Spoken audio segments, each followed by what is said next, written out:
Like pretty much every horror film lover on the planet, I recently watched Curry Barker's brilliant debut feature, Obsession. Obsession. Obsession. The story of a nice guy who gets more than he bargained for when wishing his crush would love him back. I wish Nikki Freeman loved me more than anyone in the entire world.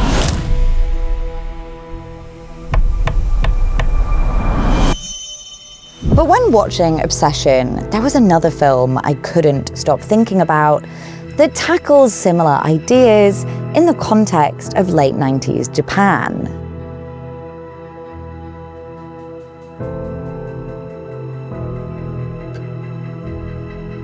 Audition. One that's gone down in cinematic history as one of the most disturbing films ever made.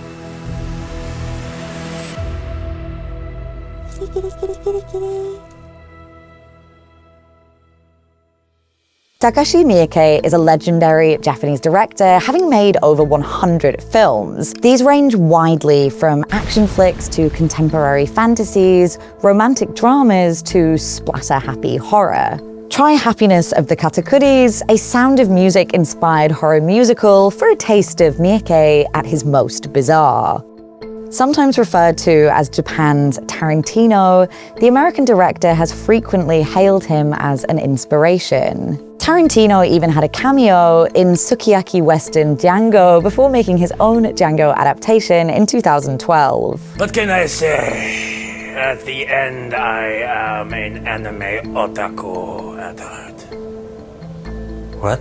Looking at Miike's career as a whole, what unites his vast filmography is that it's all decidedly twisted. And Audition, his most acclaimed work, is no exception. Audition began life as a book by Ryu Murakami before being acquired by production company Omega Project, who sought out Miike and screenwriter Daisuke Tengan to bring it to life on screen.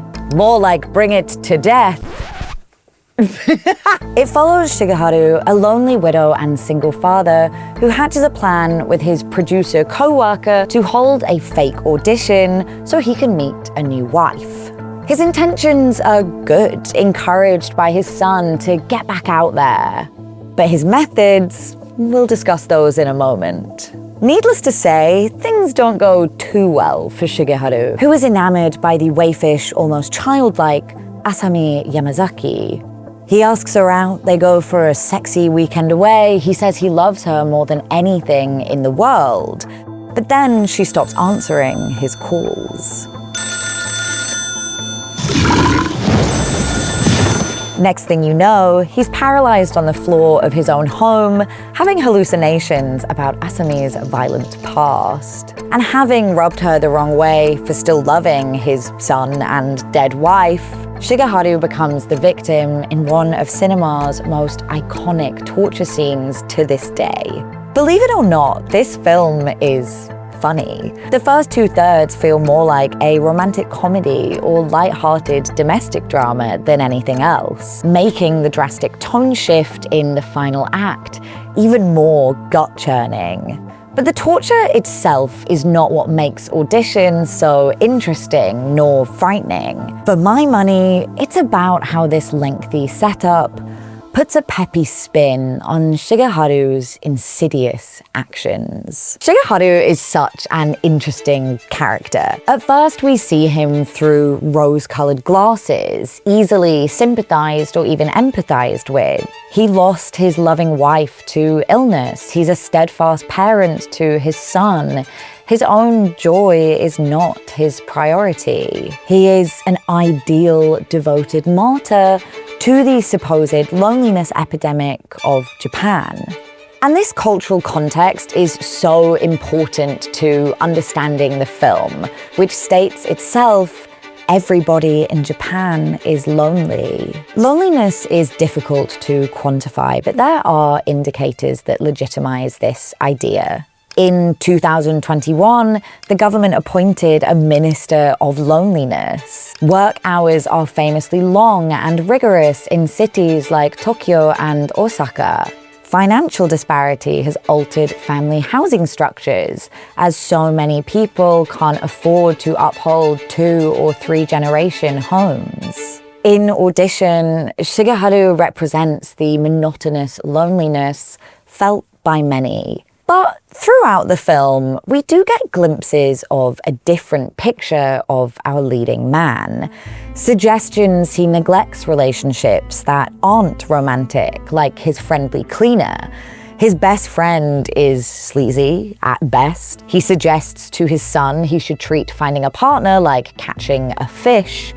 And far from the saintly model of lonely parenthood, he has an affair with a co-worker who he coldly disregards. He's wonderfully complex. No doubt the worst thing he does here is the fated audition.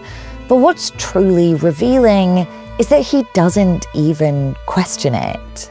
Unaware of how lacking in agency the women are in this situation. Unaware of his privilege as he selects from the buffet. There's no argument over the morality of tricking these actresses into wasting their time on a movie that doesn't exist. Shigeharu's preferences are also illuminated in this process, where he has full control over the audition criteria. The women he selects are a good 15 years younger than him. The one woman his age provides a moment of comedy, as she contrasts so wildly with the other women. He seeks someone docile, youthful, and in need. So when Asami wafts in, dressed all in white, he's sold. And his dedication to this criteria shows us that true connection is less of a priority than beauty and youthfulness. Shigeharu ignores all the signs that something isn't right, isn't real. His bestie lets him know that Asami's references were falsified. When she seemingly disappears, he desperately attempts to find her. Instead, he finds a man in a ballet studio with prosthetic feet who confesses to harming Asami as a child. Worse yet, he finds a bar that she claimed to work at was shut down because the owner was murdered. An extra tongue and ear and 3 fingers found with the body. But he brushes it all off, having already decided she's the one. Hot dating tip: if she doesn't call you back, leave her alone. If she's a potential homicide suspect, run for your life. In his complexity, I'm reminded so much of Bear from Obsession, a character that has been interpreted as representing certain incel ideologies. Not willing to accept his crush is not reciprocal. Feeling that he loves her when they haven't even dated. Taking advantage of her once he finds himself in a position of power.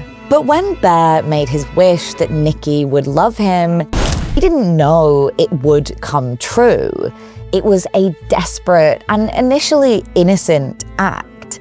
Shigeharu's is calculated. He knows from day one exactly what he's doing in scouting for a wife and has plenty of time to consider his ills, which makes him arguably worse. You could say it makes him the real villain of Audition. Although, of course, he's not the one with the syringe. Let's get one thing out of the way. Asami is psychotic, and the violence she enacts on Shigeharu, her dance teacher, and her uncle and step-aunt is pretty icky. In the final torture scene, there's needle play, eye gouging, dismemberment.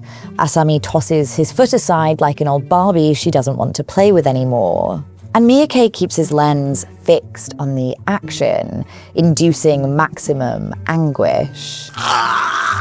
Asami is without doubt overtly villainous, but she also acts as a mirror to Shigeharu, who sees himself as an honest, gentle, lonely man. She presents as a perfect, obedient angel, someone just looking for love while concealing her past.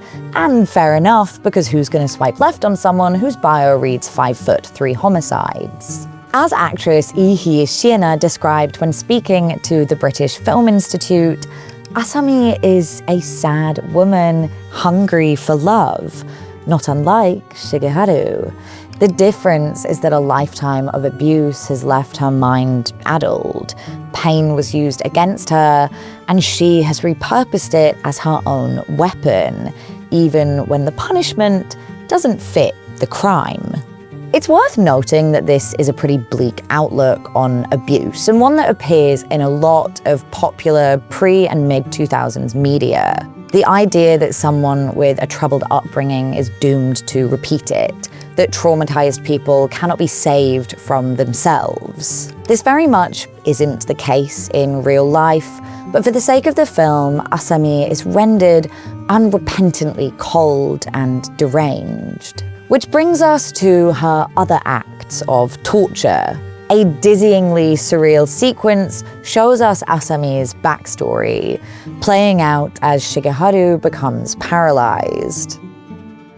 I won't spoil it all because you'll want to watch it for yourself, but remember those 3 fingers I mentioned? Well, they make an appearance. Asami ultimately is a male anxiety villain. She is every man's fear, supposedly, a mad woman who deceives men before revealing her true, horrifying nature. But what she really reveals is who Shigeharu is. He is faced with the worst outcome of his own deception. His lack of time taken to see his potential wives in the audition lineup as fully realized people. His unwillingness to get to know someone organically, to learn who they are before deciding they are his prize. He has to learn in this moment that he went about it all wrong, and now he's suffering the consequences. In this sense, Asami is the embodiment of feminist vengeance, avenging her own objectification by quite literally objectifying him, taking away his ability to move, prodding, poking, and chopping him up like a piece of meat. Metaphorically speaking, they subject each other to the same horror of objectification. Though it's not entirely specific to gender, as Asami tortures women too, a true feminist. And it's a woman at the center of the scenes I find most disturbing, personally. Dog bowl of vomit and all. So that's Audition, a violent, twisty tale which doesn't hold back on gross-out gore. Which begs the question, what is the point of all that depravity? What are we meant to take away from something so sickening? You could say that the film is a commentary on both male and female dating anxieties. Women fear that men have deceitful intentions, and men fear that women are secretly crazy. It's undoubtedly about loneliness and the most dangerous manifestations of it. But I think the most interesting thread in the 1999 classic is the same as 2026's Obsession. In the words of Indy Navarrette's Nikki, it's a love story, showing us how victim and villain can be one and the same. And it's a warning for anyone who refuses to believe that.